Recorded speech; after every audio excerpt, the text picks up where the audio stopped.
Sebagaimana dokter gigi di kampung itu kan pengen anaknya jadi dokter gigi lagi dong ya. 2010 saya diminta jadi pengurus besar HMI waktu itu, jadi saya pindah lah. Ya orang tua ibu saya utamanya nangis-nangis karena dia tanda kutip kehilangan ahli waris gitu ya. Malah pakai peci itu nggak gampang loh.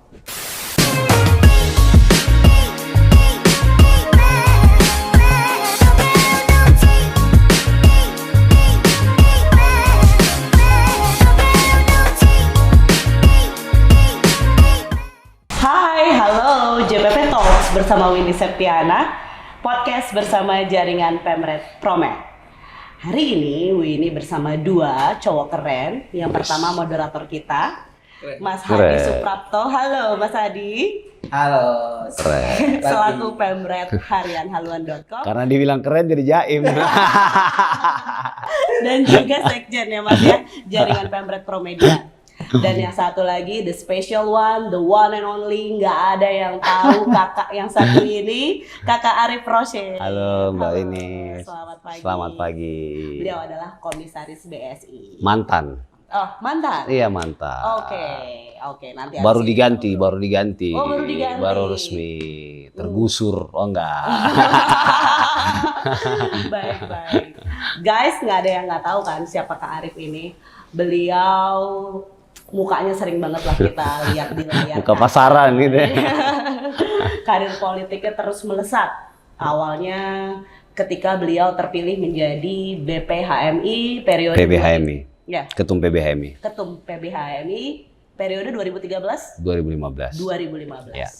Kemudian Direktur TKN, betul? Wakil Direktur TKN Jokowi K. Ma'ruf. Iya. Di 2019 dan 2024 ini ya naik pangkat lah jadi komandan. Waduh, komandan. Jadi tiap 5 tahun ada peningkatan karir lah ya. Jadi ini markasnya.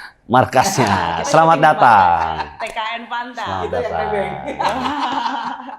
Nah, kira-kira gimana sih Mas Arif ini pandangannya untuk politisi muda di era Prabowo Gibran ke depan yang akan dilantik Oktober 2024. Nah, yang udah penasaran pasti Mas Hadi. Kayak mukanya udah mau nanya banget nih. Mas Hadi mau nanya apa sama Kak Arif? Karena dibilang keren jadi agak ini. Iya. Iya. Agak grogi. Bajunya udah. Gimana? Mas, saya ini sebenarnya lebih tertarik ke ini. Beberapa tahun lalu itu kita selalu bertanya-tanya siapa sih Arif Rosyid? Tiba-tiba masuk ke sini, oke lah. Masuk sini sana gitu ya. Ya sebagai ketua PBHMI 2013, oke itu itu kita tahu dari situ. Tapi apakah hanya ketua PBHMI selancar itu? Karena banyak. Ketua HMI kan 2 tahun sekali kan pemilihan kan. Ya. Tidak semua ketua itu bisa eksis. Ini gimana nih ceritanya dari PB kemudian bisa lompat ke beberapa ini termasuk akhirnya masuk ke waktu itu ke Prabowo Ma'ruf ya. Oke. Prabowo Gibran. Ya. Jokowi K. Ma'ruf. Jokowi K. Ma'ruf. Dan kalau sekarang sih orang udah terkenal lah. Kan behind. Iya. Man behind the gun. Ya, yang pertama kalau dibilang tadi ketum PBHMI banyak gitu ya, tapi ya mungkin yang dikenal sama Mas saya ya mungkin karena saya kebetulan memilih jalur ini kali ya, karena sebenarnya banyak juga opsi ya banyak lah beberapa ketum PBHMI yang akhirnya jadi pengusaha juga sukses di sana gitu. Cuma yang akhirnya lebih dalam nih ngurusin politiknya ya kebetulan saya kan. Jadi ya artinya itulah bahwa semua orang punya pilihan hidup masing-masing dan mereka semua ya kita doain lah bisa sukses ya di tempat yang lain. Nah, khusus buat saya secara pribadi ya, saya sebenarnya dari dulu senangnya itu dibilang jadi ikan hidup ya, ikan hidup. Bedanya ikan hidup sama ikan mati itu kan, kalau ikan hidup dia akan selalu melawan arus ya. Sesederhana itu dulu, ikan hidup melawan arus, ikan mati itu ikut sama arus. Tapi semakin kesini saya menyadari bahwa ternyata ikan hidup juga itu bisa sesekali ikut arus, gitu ya. Kalau dia mau agak-agak gede, dia akan selalu melawan arus. Tapi kadang-kadang ternyata perlu juga dia ikut arus itu, kan nggak selamanya dia harus ini. Dan itu juga yang kan kalau mau dipikir-pikir ya, aku tuh dokter gigi ya, lulusan dari Makassar ya. Terus tiba-tiba pindah ke Jakarta 2010, itu buat orang tua saya waktu itu ya, utamanya ibu ya, karena ibu saya kan dokter gigi ya. Sebagaimana dokter gigi di kampung itu kan pengen anaknya jadi dokter gigi lagi dong ya. Meneruskan. Ya udah punya warisan lah kita ini sebenarnya, ahli waris ya kan. Ahli waris. Ahli waris itu gedung sama pasien-pasiennya kan. Betul. Jadi kalau mau hidup enak sih ya jadi dokter aja waktu itu. Cuma 2010 saya diminta jadi pengurus besar HMI waktu itu. Jadi saya pindah lah. Ya orang tua ibu saya utamanya nangis-nangis karena dia tanda kutip kehilangan ahli waris gitu ya. Pindah gitu 2010, kemudian 2012 saya nyalonin diri jadi ketum PBHMI, alhamdulillah terpilih. Di kongres yang tidak juga mudah, karena kongres waktu itu saya lawan incumbent, situasi HMI-nya waktu itu pecah 3, jadi kandidatnya banyak ya. Kongresnya 1 bulan, 30-an hari, berlangsung di 3 tempat. Tempat pertama di pembukaannya 4 ya, pembukaannya di Borobudur, sidang-sidangnya di asrama haji, yang bakar-bakar asrama haji itu. Kemudian pindah ke Geraha Insan Cita di Depok, terakhir di gedung di Ragunan. Kalau nggak selesai di Ragunan pindah ke kebun binatang. Karena 4 kali gitu. Jadi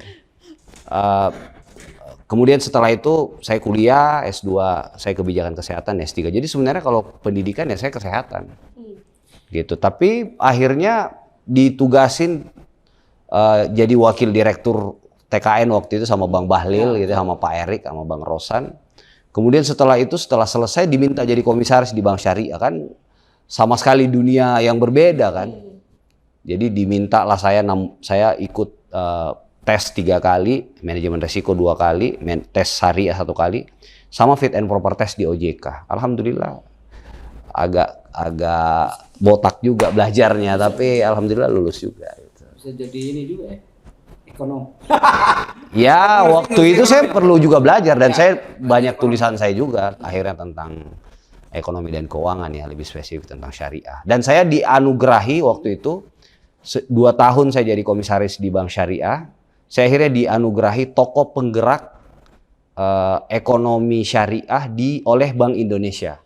Waktu itu di pertemuan tahunannya BI. Jadi alhamdulillah lah. Jadi setiap dikasih amanah kita bisa menjalankan dengan baik dan juga tidak malu-maluin lah gitu. Dan makanya tadi ditanya seperti apa ya, mungkin karena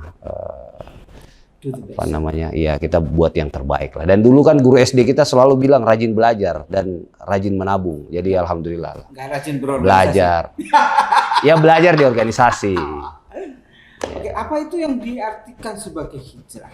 Saya baca ada satu artikel menarik ini di ARH. Kayak, beliau ini pengen hijrah dari seorang dokter menjadi aktivis.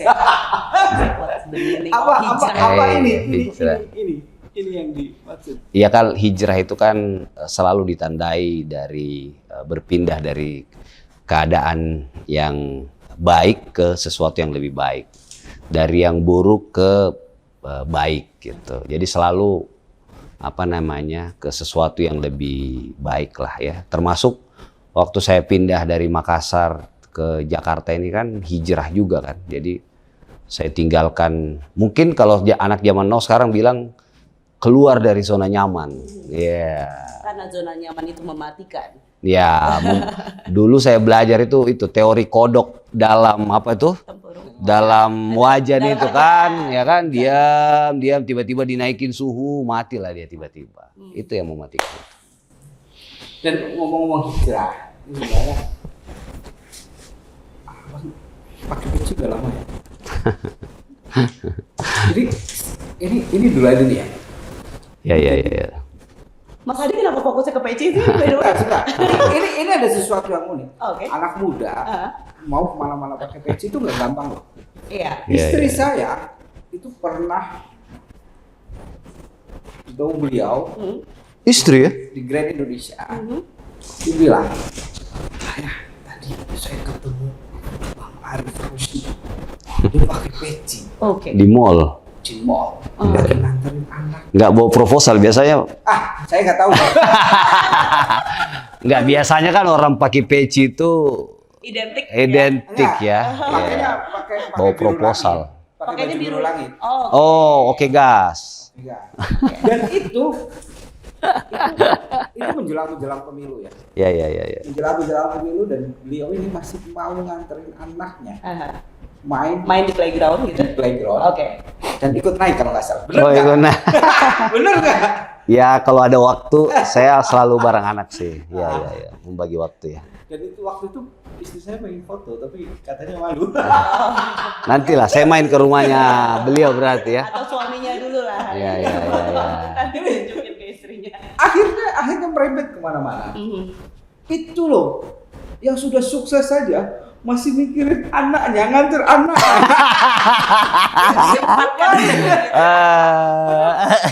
Menjelang pemilu loh. Oh iya. Kalau nggak salah bulan-bulan akhir Januari atau awal Februari itu. Iya.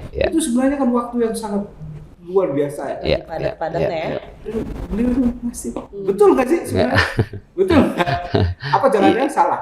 Iya, Kak. Jadi ya sesempit apapun waktu, kalau ada waktu ya tadi ya sesempit apapun itu ya selalu luangkan waktu buat keluarga lah. Apalagi anak saya 4 laki semua. Wah, luar biasa. Gitu. Itu kalau saya nggak ngurusin kecil, gedenya ditonjokin saya. Oh iya benar. Gitu. Jadi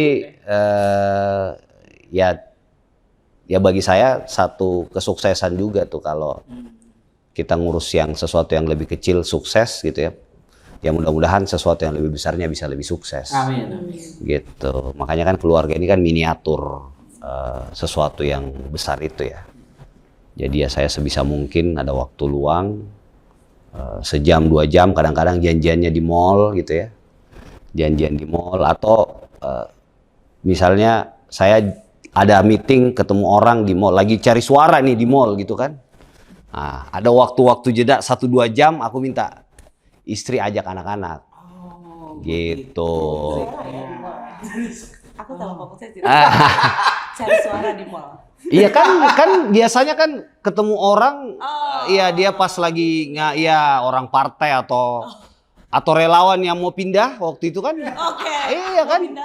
Mau pindah ke 02, 01, 03 kan kadang-kadang kita mesti menyesuaikan kan. Iya. Bang di mana? Di mall. Ini. Oh ya udah saya datang. Nah, makanya ada beberapa yang akhirnya pindah kan dukungan di sini. Ya. Nah, mungkin itu lobbynya di mall. Gitu. Sorry. Suasana dingin ya kan. Makan enak. Pecinya nih. Oh, peci. Mas Adi kan nanya peci. Iya. Ini kaitan sama mall tadi karena istri saya langsung Ngah langsung ya notice ya. muda pakai peci itu nggak banyak. Ya sebenarnya kalau pakai peci dari dulu kan ya, kalau di kampung itu sholat pakai peci gitu. Tapi sewaktu-waktu ya kan. Terus belakangan 2013-15 waktu jadi ketum itu kan setiap acara-acara formal aja kan pakai peci hijau hitam, terus ada renda-rendanya apa sih istilahnya itu ya. Terus semakin kesini saya belajar ya atau berorganisasi lah di HIPMI, di Kadin gitu ya. Lihat banyak ketemu banyak orang lah gitu kan. Terus kalau di HIPMI kan tradisinya cipika-cipiki, ya kan. terus dengan teman-teman yang lain lah, ya itu sah-sah juga gitu bagi sebagian yang lain. Nah cuma dari situ saya belajar bahwa ternyata kita kadang-kadang butuh sesuatu di luar diri kita untuk kontrol diri itu gitu. Jadi dari situ saya bilang kayaknya pakai peci ini menarik juga itu. Dan kan sebenarnya peci ini Bung Karno itu pakai peci di forum-forum internasional ya. Ya, di forum-forum internasional. Jadi sebenarnya peci itu akhirnya jadi simbol nasionalisme juga. Dia tidak hanya terbatas sama teman-teman yang Islam misalnya saya gitu ya. Jadi akhirnya multidimensi. Jadi setelah itu ada juga spiritualnya sedikit buat jaga-jaga diri gitu ya. Ada juga yang merasa nasionalismenya itu penting ditonjolkan gitu. Sebab lainnya banyak juga konsekuensinya kan, akhirnya dianggap old school gitu ya. Kadang-kadang ini forumnya misalnya di mall, ini emang ada pengajian di sini. Ya ada yang gitu-gitu, tapi ya seiring berjalan waktu saya jadi biasa. Ini juga bisa jadi menjaga saya dari hal-hal, kan katanya godaan laki-laki ini harta tahta wanita ya kan. Jadi mudah-mudahan wanitanya bisa membatasi ya kan. Kan ada itunya. Jadi orang yang mau cipika-cipika jadi ini perlu nggak ini cipika-cipiki ya kan? Soalnya pakai peci. Tapi saya itu sudah 3 bulanan. Ini misalnya saya jalan-jalan malam-malam pakai peci, soalnya ke kantor ya. Ke kantor saya belum pede. Pernah saya meeting di Promedia pakai peci itu semua pada bersorak-sorak. Iya. Dikasih Al-Quran nggak? Reaksi ya. Al-Quran sih. Nanti suruh baca kitab. Tapi betul siapa yang saya rasakan ketika saya jalan-jalan ke mall pakai peci. Saya kan biasanya kalau misalnya ke mall mata jelalatan. Begitu pakai peci mau jelalatan malu. Iya, itulah yang tadi Arif bilang, menjaga juga sebenarnya. Jadi akhirnya istri mendukung. Itu manusiawi ya soalnya. Dan istri mendukung. Pakai peci aja. Biar ingat gitu. Oke. Nah, ke kantor belum pede. Oh, belum pede. Kak Arif ini penasaran nih. Boleh ya? Kak Arif ini namanya digadang-gadang masuk ke dalam kabinet Prabowo Gibran. Respon Kak Arif terhadap ini gimana? Ya biasa aja sih ya. Oh, biasa aja, baik. Biasanya tuh gini, karena sebenarnya sejak 2019 ketika jadi tim sukses Jokowi Kiai Ma'ruf itu juga banyak sekali kan yang setiap daftar nama yang ini selalu ada. Dan waktu itu karena baru kali ya. Jadi kan merasa wah, kalau perlu kita viralin, kita tambah lagi ya kan. Gitu waktu itu 2019. Tapi saya tuh semakin kesini ya, misalnya ya tadi ya soal ketika saya diminta akhirnya jadi komisaris BSI. Saya kan waktu ditanya sama Pak Erik, saya bilang, Bang, waktu itu Rif, saya jadi Menteri BUMN, kalau komisaris apa? Saya bilang, Bang, setelah menempuh banyak etapa kehidupan ini, mungkin kasih saya ruang yang saya bisa punya banyak manfaat buat orang lain. Waktu itu ditanya, manfaat itu maksudnya apa? Ya salah satunya teman saya banyak di daerah-daerah. Gimana biar saya bisa mengakses atau saya biar bisa ketemu nih sama kawan-kawan saya dan saya bisa kasih manfaat buat mereka. Waktu itu Pak Erik langsung nyambung bilang, oh kalau gitu yang cabangnya banyak ya. Iya, mungkin salah satu indikatornya itu. Wah, cabang banyak itu pilihannya cuma bank, Himbara, Rif, dan yang kedua PT Pos. Ya, Himbara kamu nggak punya pengalaman, latar belakangmu kesehatan dan lain-lain. Terus PT Pos masih rugi gitu. Jadi ya buat kemana-mana kan akan membebani juga gitu ya. Akhirnya 1 bulan setelah itu Pak Erik nelpon, Rif kita udah rapat kamu untuk sementara di Bank Syariah Mandiri waktu itu. Oh, BSM belum merger kan. Di anak perusahaan dulu. Oh ya saya bilang saya dimanapun Bang, karena bagi saya berkhidmat gitu ya atau berkontribusi atau bermanfaat buat orang lain itu jauh lebih berarti gitu. Nah dari situ ketika jadi komisaris BSM, kemudian akhirnya merger BSI kan jadi gede kan. Jadi untungnya sekarang terakhir itu 5,9 triliun, 5, sekian triliun lah gitu. Ya gajinya ratusan juta juga lah ya, tantiemnya miliaran ya kan. Kemudian akhirnya saya mundur jadi, itu kan juga karena ya jadi tanggung jawab saya juga kan untuk melanjutkan apa yang sudah diletakkan oleh Pak Jokowi dan pengen memenangkan Pak Prabowo dan Mas Gibran ya. Karena Pak Prabowo figur yang saya kira orang senior yang memberi ruang buat anak muda itu ada tapi tidak banyak di Indonesia ini, dan figur anak mudanya Mas Gibran. Ini sesuatu yang saya perjuangkan sejak 14 tahun yang lalu lah. Bagaimana mendorong bonus demografi dan pembangunan kepemudaan. Nah dari perjalanan demi perjalanan itu saya akhirnya tidak lagi punya banyak ekspektasi ya. Saya bermimpi seperti ini saja itu kan udah jauh sekali kan. Saya dulu mimpinya jadi dokter, jadi apa, terus tiba-tiba jadi seperti ini. Jadi bermimpi untuk jadi jadi kabinet aja saya ya nggak berani lah gitu ya. Ya makanya saya lakukan semuanya dengan baik saja, nothing tulus, segala macam ya, biar urusan itu ya urusannya Pak Prabowo dan Mas Gibran lah. Saya juga nggak mau menjadikan diri saya beban gitu ya, atau jadikan diri saya juga ini beban pikiran juga, saya nggak mau. Sakit ntar kita ya kan, mimpinya ketinggian terus tiba-tiba ini. Jadi ya makanya tadi akhirnya ya kadang-kadang jadi ikan hidup yang ikut arus. Yang penting sudah mengantarkan. Ya kan, dan alhamdulillah ya Pak Prabowo kan di salah satu media internasional bilang kan, setelah 3 kali berproses akhirnya menang karena kontribusi besar dari suara orang muda gitu. Jadi ya itu sebuah kebahagiaan lah buat kami yang kemarin ikut bantu gitu. Dan setelah ini menang, harapan dari seorang Arief Rashid untuk pemerintahan ke depan seperti apa sih? Sebagai wakil anak-anak muda. Ya. Nah, ini menarik. Seperti yang saya sampaikan tadi ya, saya berjuang ini sejak 14 tahun yang lalu ya. Jadi waktu itu saya mulai bicara tentang bonus demografi dan pembangunan kepemudaan itu sejak awal pindah ke Jakarta gitu. Ketemu dengan satu instansi ke instansi yang lain. Sampai akhirnya ketika saya terpilih 2013-2015, saya diundang tuh ke istana gitu. Satu-satunya organisasi yang bawa dokumen waktu itu kami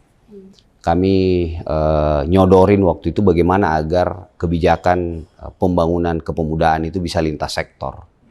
Jadi selama ini kan orang mikirnya urusan pemuda ini cuma urusan Kementerian Pemuda dan Olahraga. Padahal urusan pemuda ini lintas sektor karena jumlahnya sedemikian besar kan. 56 sekian persen lah gitu kalau kita mau tarik milenial ke bawah ya. Nah artinya apa? Mendekati orang muda ini tidak lagi menjadi beban satu pihak di Kementerian Pemuda dan Olahraga misalnya atau di Dinas Pemuda dan Olahraga, tapi ini harus menjadi tanggung jawab bersama nih. Karena jumlah semakin besar, kalau tidak kita kanalisasi, itulah bonus demografi itu akan menjadi the window of disaster kan. Dia tidak menjadi the window of opportunity. Makanya ketika Pak Prabowo menggandeng Mas Gibran gitu ya, Raka Buming Raka, bagi saya ini adalah kesempatan untuk memperluas ruang buat orang-orang muda ini bisa berkontribusi buat bangsa dan negaranya. Karena tadi 50% sudah sedemikian banyak jumlahnya, kalau tidak ada representasinya, maka kebijakan-kebijakan itu juga tidak akan bisa berpihak tanda kutip kepada orang muda. Jadi sekarang yang kita dorong adalah bagaimana kepemimpinan Pak Prabowo dan Mas Gibran ini yang didukung oleh sedemikian besar orang muda, itu juga harus kebijakannya berpihak kepada orang-orang muda. Keberpihakan itu tidak mungkin ada kalau nggak ada perwakilannya atau representasinya. Makanya saya sesederhana berpikir ya, kalau presidennya 50% senior, 50% wakil presidennya orang muda, maka ke bawah-bawahnya ya syukur-syukur kalau bisa nyampe 50% juga. Misalnya kepala daerah yang paling dekat ini. Kalau nggak wali kota, gubernur, dan bupatinya muda, ya minimal wakil-wakilnya muda. Gitu. Nice. Duta besarnya misalnya yang senior-senior, minimal nanti wakil-wakilnya juga muda. Atau bahkan duta besarnya dipilih. Nah, dari situ, dari kita dorong kebijakan itu, akhirnya jadilah peraturan presiden tahun 66 tahun 2017 tentang koordinasi lintas strategis kepemudaan. Kemudian 2019, kalau kita masih ingat, ketika Pak Jokowi melantik Mas Nadiem Makarim, kan ada harapan buat orang muda. Setelah itu Mas Dito Aryo Tejo, wakil menterinya ada Mbak Anggela, ada Jerry Sambuaga, ya. Setelah itu kan staf khusus presiden milenial misalnya. Saya di BUMN, Pak Erick Thohir itu concern betul ya, 10% alokasi buat direktur komisaris buat anak muda. Jadi sekarang ini mindset elit kita sudah menuju ke sana. Nah, kita pengen memperluas lagi, menambah lah kuota itu gitu. Apalagi kan tadi kontribusinya besar. Gitu. Jadi ya mudah-mudahan kepemimpinan Prabowo Mas Gibran ini, kalau dulu Pak SBY kan pro growth dan nah, ini mudah-mudahan ada pro youth ya. Jadi kepemimpinan atau pemerintahan yang berpihak kepada orang muda. Nah, ini anak-anak muda, terutama untuk yang kuliah, itu menurut Bang ARH, apa sih yang harus dilakukan supaya bisa ikut memanfaatkan bonus demografi itu? Karena selama ini kan kalau kita lihat, ya tidak sedikit juga orang-orang yang hanya leha-leha scroll TikTok berjam-jam, mager. Ya betul. Nah, ini seperti apa nanti kira-kira anak-anak muda yang bisa? Ya, jadi memang kalau kita lihat di survei Kompas terakhir itu kan dari tahun sebelumnya 22% lulusan kuliah dan SMK itu bisa diterima ke lapangan kerja, ini cuma 22% loh. Jadi dari 100 orang yang lulus, cuma 22 orang yang diterima kerja. Nah, ternyata tahun kemarin 2022-2023 itu tinggal 13% loh. Ya, turun ya. Gitu, semakin turun. Jadi artinya apa? Memang jumlah besar kalau tidak berhasil kita maintain ini akan menjadi tadi the window of disaster. Kita nggak akan dapat peluang bonus demografi sebagaimana momentum ya yang datang sekali dalam seumur hidup bangsa ini. Sehingga menurut saya anak-anak muda yang pertama ya tentu harus belajar dimanapun dia berada ya. Kan dulu kita diajarin tuh semua sekolah, semua tempat adalah sekolah, semua orang adalah guru ya. Jadi belajar dimanapun, oleh siapapun, kapanpun gitu ya, dengan beragam. Tentu belajar itu mengambil kebaikannya dan meninggalkan keburukannya ya. Banyak juga orang yang belajar semua ditelan mentah-mentah ya. Jadi baik buruknya semua ditelan gitu, nggak boleh juga. Kita harus pandai memilah. Yang kedua, saya kira yang paling penting juga adalah bagaimana membuka atau memperluas jaringan seluas-luasnya. Karena saya di titik ini merasa betul bahwa jaringan itu segalanya. Makanya waktu begitu hijrah ke Jakarta, saya punya satu catatan yang tidak pernah saya lupa, bahwa saya harus ketemu 10-15 orang berbeda setiap hari. Jadi bayangkan Jakarta yang macet ini, waktu itu belum ada Gojek gitu ya, harus ketemu 10-15 orang tiap hari. Gitu. Itu di things to do list gitu? Betul.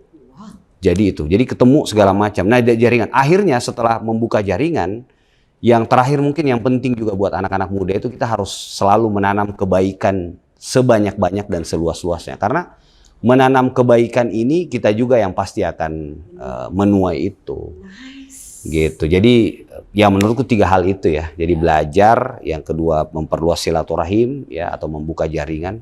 Yang ketiga ya kita perlu menanam semakin banyak kebaikan. Karena seperti saya ini, akhirnya saya lamar kerja itu nggak pernah pakai ijazah kan.